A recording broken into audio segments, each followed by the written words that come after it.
Shalom, everybody. How y'all doing today? First, I'd like to give honor to the Father, who's ahead of my life, as well as to the King. May he reign forever, always, as prophesied. May I continue to bring out this word the correct way. This is what I pray. But now, I want to dive right into it, dealing with spirituality, because once we tell people that a lot of the things in the Bible is spiritual, then a lot of people have problems with it. So we're going to have to let the Bible explain itself dealing with the spiritual, because it's a hard concept for some to grasp, because they are looking for so much physical things. Shalom, Brother Kevin. Shalom, shalom. Shalom indeed. And I'm just going over, I'm going to show a few verses dealing with the spiritual, because a lot of people have problems with this. So when we tell people that the Bible has been fulfilled and the kingdom of heaven is already here, people be like, well, I can't see it. I can't see it. Where is it at? Why is this happening? Why is that happening? So we're finna go through real fast what some of the things that the Bible teaches, so we can have understand a little bit more about the spiritual. So now, let's go to Saint John. Where we at?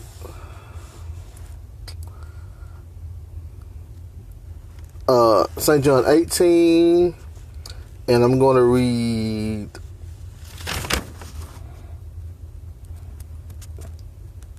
32 through 37. We'll just do that. And it says, that the saying of Jesus might be fulfilled. In fact, I'm going to start at 31. Then said Pilate unto them, take ye him, and judge him according to your law. The Jews therefore said unto him, it is not lawful for us to put any man to death, that the saying of Jesus might be fulfilled, which he spake, signifying what death he should die. Then Pilate entered into the judgment hall again, and called Jesus, and said unto him, art thou the King of the Jews? Jesus answered, saying, sayest thou this thing of thyself, or did others tell it to thee of me? So Pilate, are you saying it yourself, or did the Jews tell you this, that I was the king?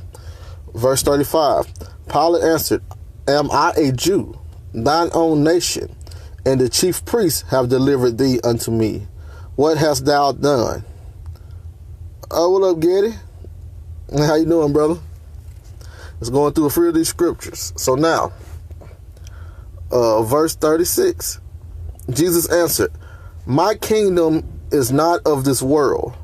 If my kingdom were of this world, then would my servants fight, that I should not be delivered to the Jews. But now is my kingdom not from hence. Verse 37, Pilate therefore said unto him, art thou a king then? Jesus answered, thou sayest that I am a king. To this end was I born, and for this cause came I into the world, that I shall bear witness into the truth. Everyone that is of the truth heareth my voice. Pilate said unto them, what is truth? And when he said this, he went out again unto the Jews, and said unto them, I find in him no fault at all. Oh, that's good. I get it. That's good. That's good indeed, man. We all trying to be blessed down here. That's good indeed, my brother. Man, we all getting up there, ain't we? We bringing it out, but we getting up there. All praise to the Most High. But the point of what I was reading, let me get back on subject. The point of what I'm reading is that, first of all, Christ's kingdom is not of this world, which means it's not something that is going to be have the elements of this world. It's not something that's going to be created or being created from this world. It's not going to be your basic bricks and stones. That's not what Christ's kingdom is about. So first of all, if his kingdom is not a physical kingdom, if his kingdom is not of this world, what does that mean? That means that he has a kingdom. It's just from another realm. Once again, he didn't say that I didn't have a kingdom. That's not what he said. He said, my kingdom is not of this world. So, indeed, Miss Miranda, indeed. Yes, sir, Brother Kevin. Yes, sir. So, if Christ's kingdom is not from this world, then why, when we say Christ's kingdom is here on the earth, people want to say, well, where is it at? I don't see it. I don't see it. I don't see it. I don't see it. It's not there. Well, doesn't he say that his kingdom comes not with observation? You're not going to be able to observe his kingdom. The kingdom is a spiritual kingdom. It has its own characteristics. It has its own qualities. In order to be an inhabitant of that kingdom while you're on this realm, you got to do what Christ says, because his kingdom, even though his kingdom could be on earth, that doesn't mean that everyone has access to that kingdom. Because it's a spiritual kingdom, you actually see it once you leave this realm. That's the point. The whole point is you can have access to it while you're still alive, while you're still living. You can have some of the glorious things of the kingdoms inside of it, like the peace amongst mankind. If everybody followed what Christ said, then it would be peace amongst mankind. You will have the prosperity. You will have the peace. You will have joy, happiness, and all of the things. The point is, everybody is not inside of the kingdom. A lot of people are outside of the kingdom, and they're trying to access the Father through works or other things that's not through Christ. So a lot of people is not actually being able to actually go inside of that kingdom. But that kingdom itself is on a whole nother realm. It's on a whole nother plane. It's not from this world. So quit thinking that it's going to be like and connected with this world on some type of carnal level. But I want to keep going now. Amen, Ms. Miranda. Keep bringing it out. And y'all look at some of the comments. Y'all look at the comments because they're bringing them out. And grace and peace, Mr. Joseph. So now, while we're talking about spiritual things, I want a few people to keep going on with what I'm going with. And I have Daniel 2:44. Let's see why I put Daniel 2:44 there. It's got to be profound, talking about Christ's kingdom, not of this world. Here we go right here. And in the days of these, Daniel 2:44, and in the days of these kings shall the God of heaven set up a kingdom which shall never be destroyed, and the kingdom shall not be left to other people, but it shall break in pieces and consume all these kingdoms, and it shall stand forever. So once again, this kingdom spoken of in Daniel, you know, the one that's going to expand. It started off as a little rock, and then it grew into a mountain until it covered the whole earth. That kingdom spoken of in Daniel is Christ's kingdom, but it's not of this world. So the expansion of the kingdom has to be happening in the spiritual realm. So how do we think it's happening in the spiritual realm? What was going on in order for the kingdom to expand while the disciples was walking the earth, and still to the day? How do we expand the kingdom? How does the kingdom keep growing? Because remember, we are supposed to be the lively stones. So how is the kingdom supposed to be growing? Through the gospel. The gospel brings more inhabitants into the kingdom. And those inhabitants become lively stones. And those lively stones keep adding up, making the kingdom expand more and more. This is all spiritual stuff. It was never supposed to be carnal things. And the disciples and all that, they got it. They understood it. That's why they was willing to be martyred for Christ, because they knew they had something better coming. Just like Moses. That's why Moses was able to do what he did, because once the Most High showed him the kingdom of heaven, and you remember he did the pattern of the tabernacle. Remember he had to do the tabernacle and the pattern of what he saw on the mount. So after Moses saw the kingdom of heaven, he really wasn't worried about this realm no more. He really wasn't worried about what's going on in planet Earth, because he saw what was going on in the heavenly realm. That's what he was concentrated on. Same thing Christ was concentrating on. That's why the disciples was concentrating on. They was trying to make sure people got their spirit right, get right spiritually, in order to have access to the Father through Christ. They really wasn't worried about this, what mankind was doing no more. Indeed. So now, let's go to 1 Corinthians 15 and... Amen, indeed. We all actually came from the spiritual realm. Our souls came from the spiritual realm. You know, everything was created in the beginning, so the only thing the Most High had to do was take your spirit and put it inside of your body when it was time for you to be born on this earth, and for you to do your duties in order to find out if you can make it back to the kingdom or not. Everybody had to be tried. But 1 Corinthians, and I read a lot of other books also, y'all, like Enoch, Jubilees, Jasher, Josephus. So I like being well-rounded in the Hebrew ideology and the Apocrypha, you know, in order to understand the full mindset of the Hebrews back then. So that's why I can say statements that might be a little, some things that people haven't heard, because I try to expand my knowledge as far as possible in order to get the big picture. But let's see, it's 1 Corinthians 15 and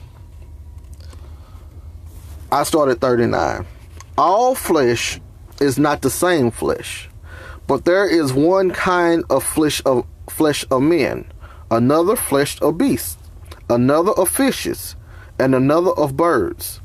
There are also celestial bodies and bodies terrestrial, but the glory of the celestial is one, and the glory of the terrestrial is one, or is another. So now, what Paul was actually doing, he was breaking down the difference between all of the fleshes on earth. And then he put it down, and he got you hip to something. We have celestial bodies, and then we have terrestrial bodies.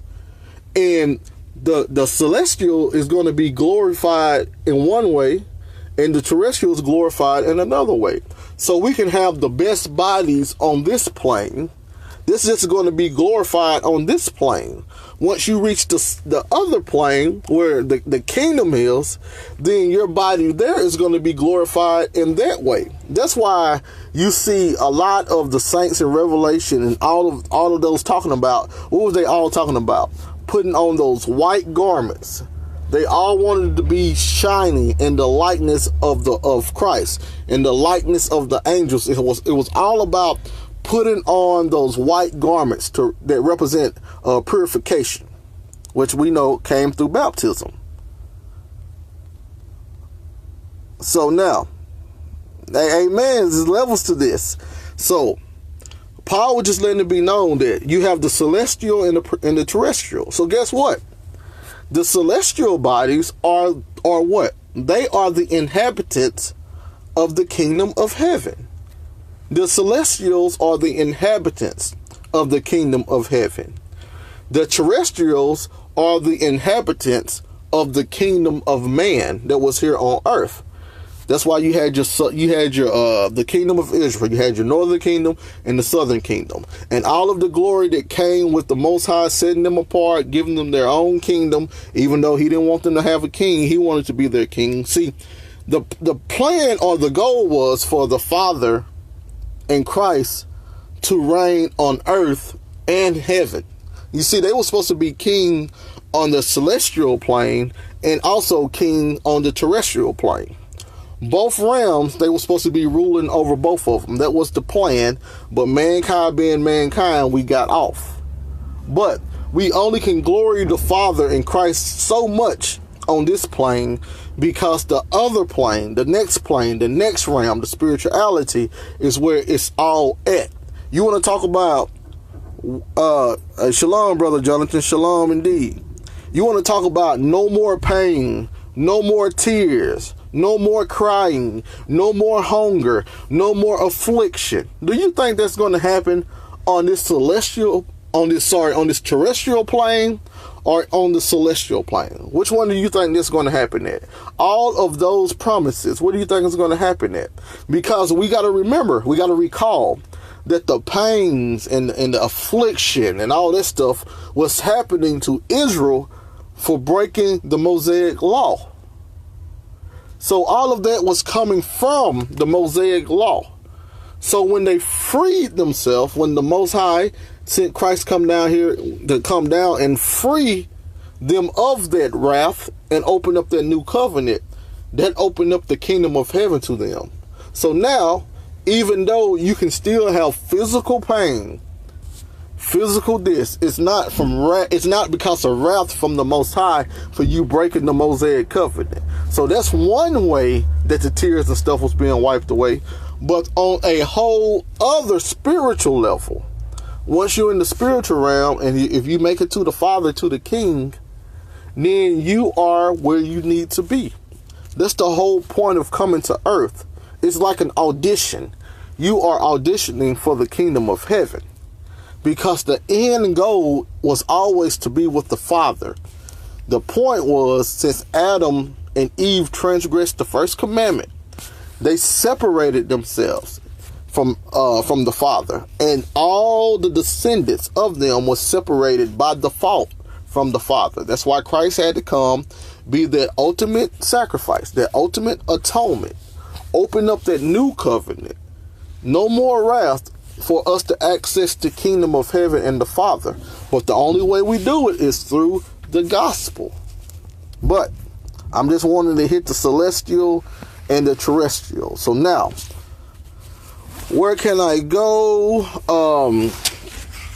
I just want to hit Revelation real fast, and then I'm going to hit, was it 2 Kings? I think it was 2 Kings. Hopefully I got my marker on it. So Revelation 21 and 1, and we can go down to 4. And I saw a new heaven and a new earth, for the first heaven and the first earth was passed away, and there was no more sea. So yesterday we actually broke that down, what the new heaven and the new earth was, and the no more sea.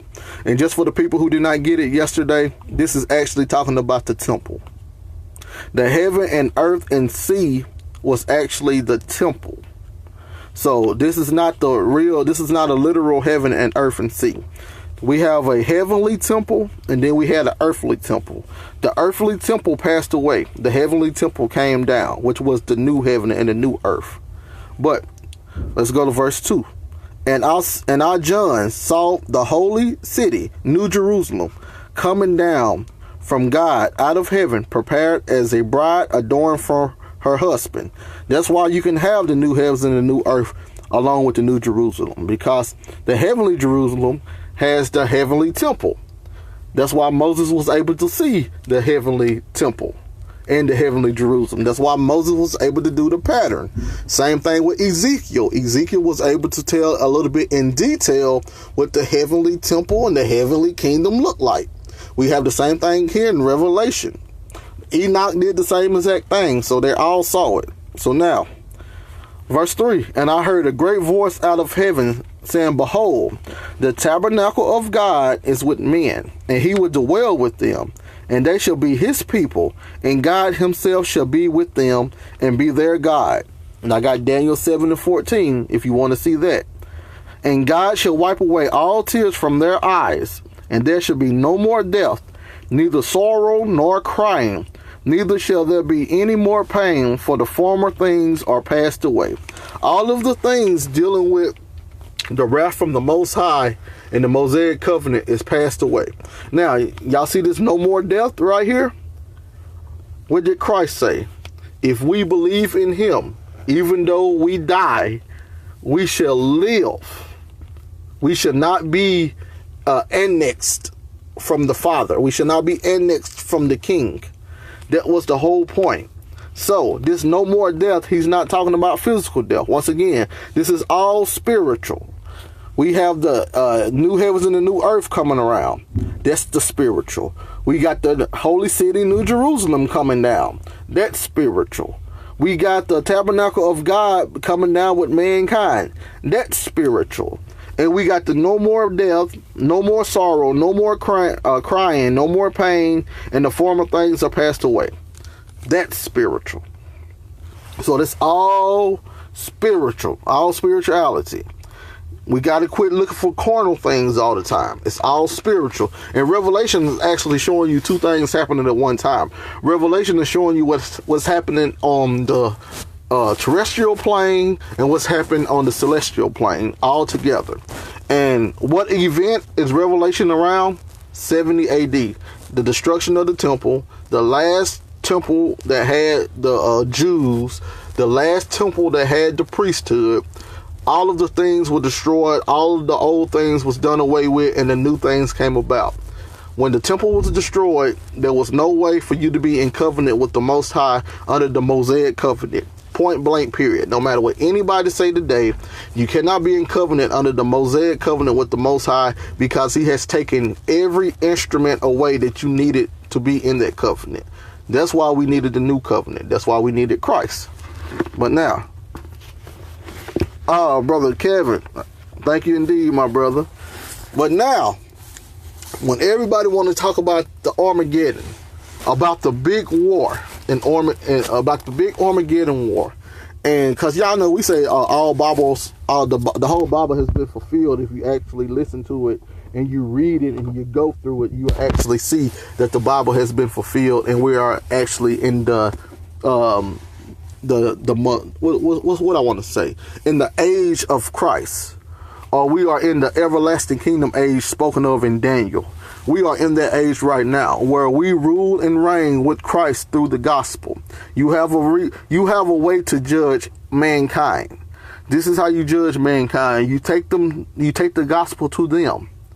If they choose it, if they pick it up, you just gave them life. If they throw it away, do away with it, don't believe it, you just pronounce death unto them. This is how you're judged. This is how you're ruling and reigning with Christ. You are actually judging mankind through the gospel.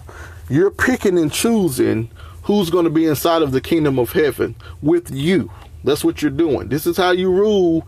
This is how you judge mankind. So each time you take the gospel to somebody and they reject it, you just sentence them to death. They can come back later on, and then you just planted a seed for them to grow up and get that life. So you're doing a whole lot of judgment that you don't even understand that you're doing, but you're doing it. You are doing it. You better believe it. So now, 2 Kings, for the people who want to know about this Armageddon war, let's go to 2 Kings. Yes, sir, indeed, Brother Kevin. We got to reach out to you, my brother. And me and Miss Miranda, we didn't have free conversations. She's a very intelligent sister. So thanks for everybody that's listening. But let's go to 2 Kings. What was it? Let me find it real fast. No downtime. 2 Kings 6, and I want to start at 14 and read down to 17. 14. Therefore sent he thither horses and chariots and a great host, and they came by night and compassed the city about. And when the servant of the man of God was risen early and gone forth, behold, an host compassed the city, both with horses and chariots, and with his servant. And his servant said unto him, Alas, my master, how shall we do? Verse 16. And he answered, Fear not, for they that be with us are more than they that be with them. So now, this is the whole story. And if you read 2 Kings, where what was it, Syria was compassing Elisha and all them, and it seems like that Elisha and them didn't have nothing to do. They couldn't win the war. It looked like that they was outnumbered, they was outmanned and everything. So the person that was with Elisha was scared. So he was like, man, what we gonna do? Look, we're surrounded. It's only a few of us. They got a whole army out there. And Elisha was able to tell him, look, it's more with us than they got. Now think about it. They are here in the terrestrial plane. They're right here in this realm right here, this realm that we call Earth. And they're physically seeing people. And Elisha is saying, no, even though it's a few of us, it's more of us than it is of them. So now, let's see. 2 Kings 6 and 17. And Elisha prayed and said, Lord, I pray thee, open his eyes that he may see. And the Lord opened the eyes of the young man, and he saw. And behold, the mountain was full of horses and chariots of fire round about Elisha. And when they came down to him, Elisha prayed unto the Lord and said, smite this people, I pray thee, with blindness. And he smote them with blindness according to the word of Elisha. And Elisha said unto them, this is not the way, neither is this the city. Follow me, and I will bring you to a man whom you seek. But he led them to Samaria. Verse 20. And it came to pass that when they were come into Samaria, that Elisha said, Lord, open the eyes of these men, and that they may see. And the Lord opened their eyes, and they saw, and behold, they were in the midst of Samaria. So, what do we get from this? The main point was verse 17. And Elisha prayed and said, Lord, I pray thee, open his eyes. So once again, this man that Elisha is praying for, he could carnally see. He was able to see the army that had them encompassed. So he wasn't blind, he could see.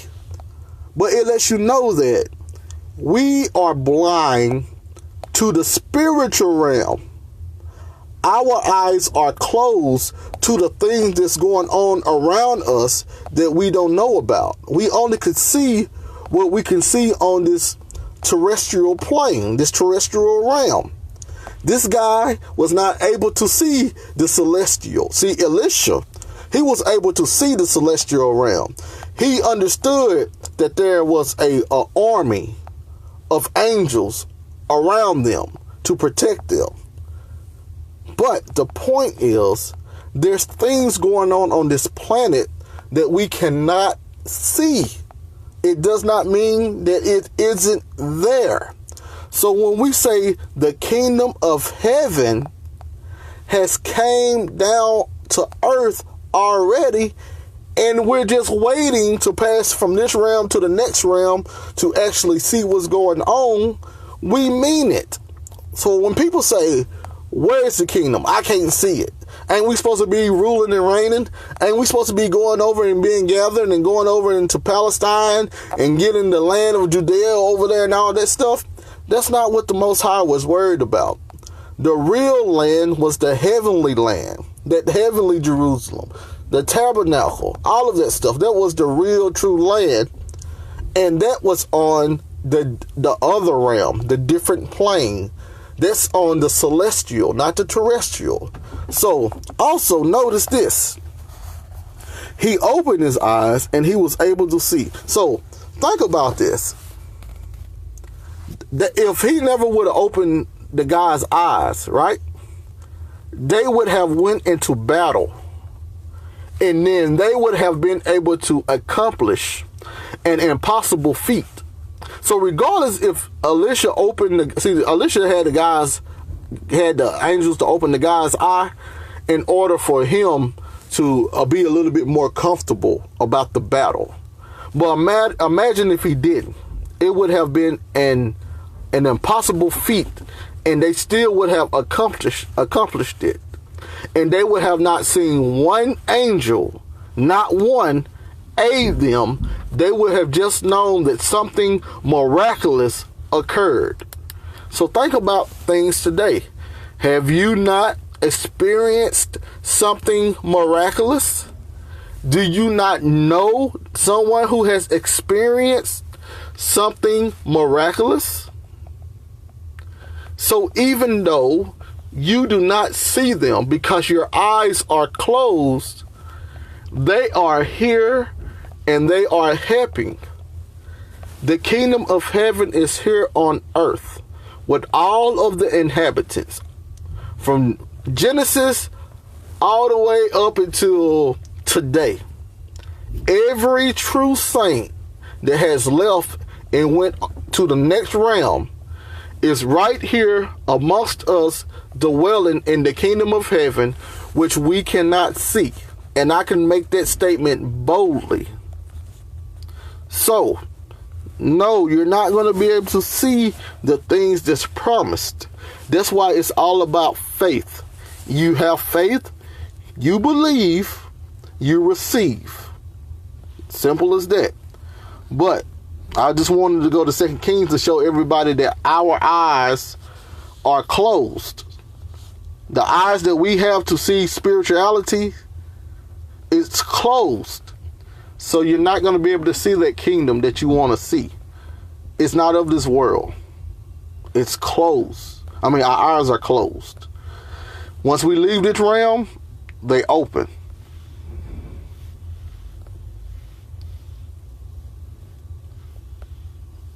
Yes, yes, ma'am, Miss Randa. I agree that we have entities that does not have our best interest in hand, and if we're not protected by Christ, then they have access to us because we allow them to, because we choose other options than Christ.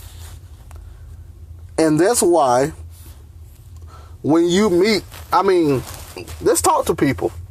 That's why when you meet people who do not really follow Christ, they usually have a type of off feeling about them. They're very overly emotional. They do and say wicked things, and it's like you don't see any light in them, any kingdom behavior in them. And this is just for my people who say that they follow Torah only. It's like they're missing that light. They're missing that extra something in order to make them be that light to the world and that citizen of the kingdom. Once they take off Christ, it all shows. It shows. And that's it, y'all. And that's what I want to bring out. And that's it. And I tell y'all, you can actually see what the kingdom looks like. Once you go through Ezekiel, you go through Moses, you go through Revelation, you can actually see what the kingdom of heaven looks like. Because they actually says it in detail. They say it in detail what the kingdom looks like. I mean, it's amazing. And what else? Is there anything else I was wanting to hit on? I think we pretty much got it with the things that I want to bring out. But when I'm gonna go to this last few statements and show y'all.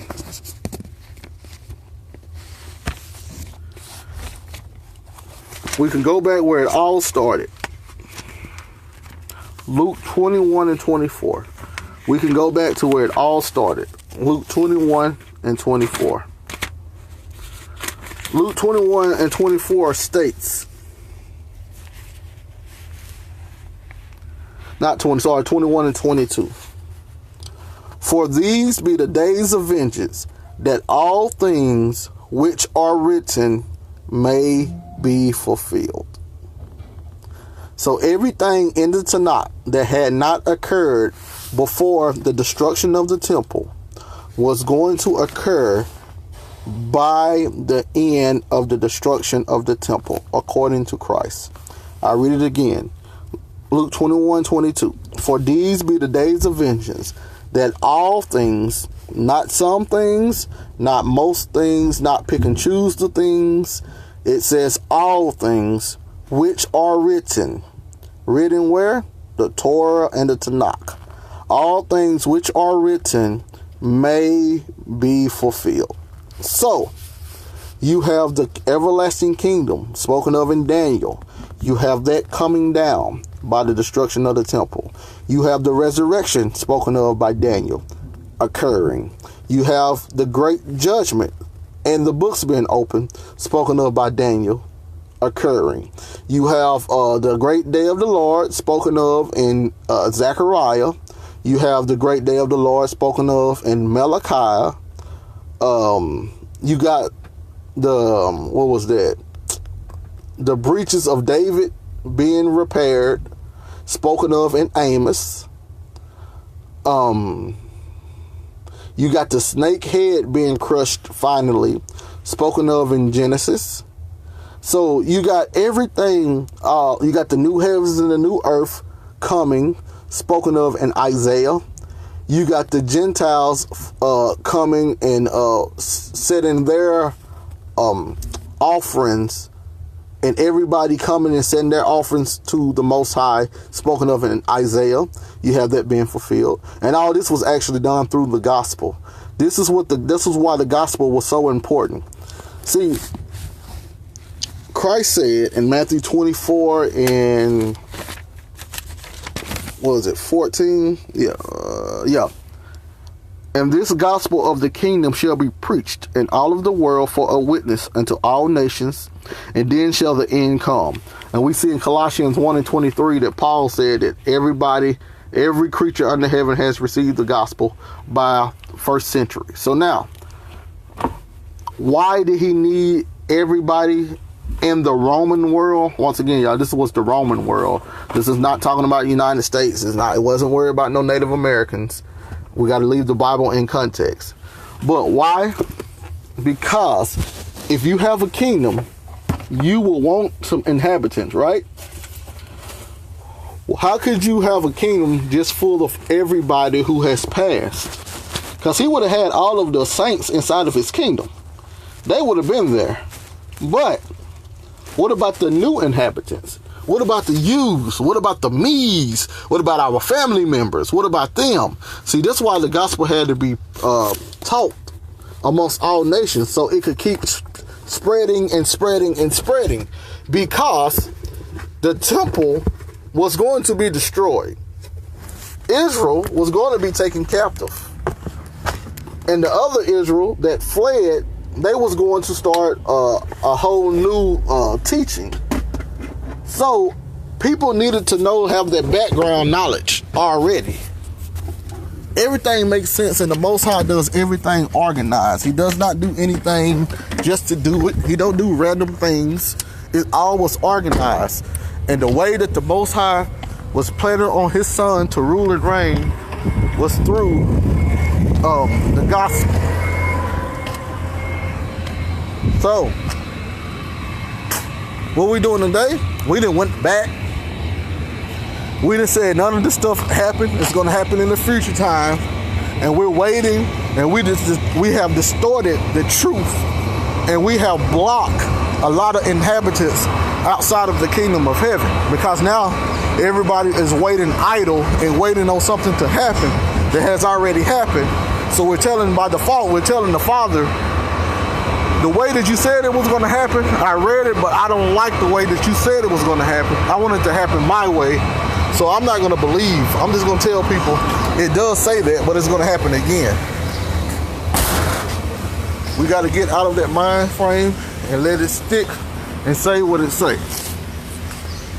But hopefully, that was enough for everybody. And if y'all want to ask any questions or anything later on, as you can tell, I'm at work, so I usually do this during my setting time. So I gotta hit the road. Thank y'all for listening. I love you all. I want everybody to understand that the kingdom of heaven is here upon earth. It has been here for about 2,000 years. We are actually in the new covenant. There's no type of physical work you can do. I don't care how many Sabbaths you keep. I don't care how much shrimp and pork you don't eat. If you ain't going through Christ, you're not going to make it. I mean, that was the whole point and layout. You can choose to believe the New Testament if you want to or not. That's your salvation. I can only bring what it says. So, for everybody that listens and believe in Christ and hearken, I would like to say, welcome to the kingdom. And for the people who don't, hopefully y'all get it later on, so I can tell y'all, welcome to the kingdom. Indeed, brother. Indeed, indeed, indeed. And thank y'all for listening. And shalom, brother Kevin. And everybody who was on. Thank you, Sister Miranda. It's always a pleasure. And all the other brothers and sisters that was listening, I love you all, and I'll talk to y'all later. Shalom.